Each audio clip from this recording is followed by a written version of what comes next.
السلام عليكم ورحمة الله.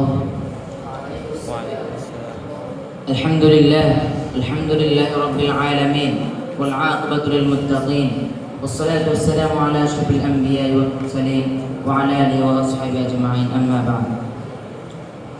আল-কোরআন কারীম মুদাফা বিভাগ কর্তৃক আয়োজিত আজকের এই বাৎসরিক সাংস্কৃতিক প্রতিযোগিতার সম্মানিত সভাপতি ও আমার সুদক্ষ বিচারক মণ্ডলী ও আমার প্রিয় প্রাণপ্রিয় ছাত্ররা সবাইকে জানাই আন্তরিক শুভেচ্ছা ও অভিনন্দন। আজকে আমি আমার বক্তব্য নির্ধারণ করেছি মার্সি অফ আল্লাহ, অর্থাৎ আল্লাহর দয়া।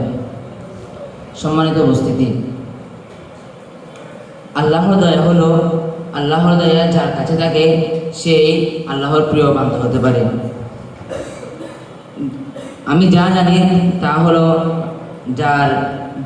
যা আল্লাহর প্রতি আল্লাহ যার উপর দয়া করে সেই ভালো ভবিষ্যতে ভালো কিছু হতে পারে। যে সবসময় ভালো খারাপ বন্ধুদের সাথে মিশে অশ্লীল কাজ করে, ধর্মের বাইরে অথবা অন্য কোনো কিছু করে যা আল্লাহর দয়ার বাহিরে, সে বড় ভবিষ্যতে তত ভালো কিছু হতে পারে না। যার উপর আল্লাহ তাআলা দয়া করেন সে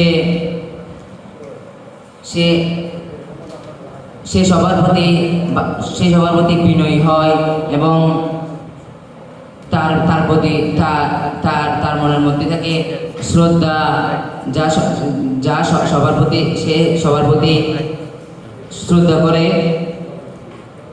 সুতরাং অর্থাৎ আমাদের দেশে অনেকে আছে যারা প্রতিনিয়ত খারাপ কাজে লিপ্ত, যার মাধ্যমে আল্লাহ তাআলা দয়ার বাহিরে চলে গিয়েছে।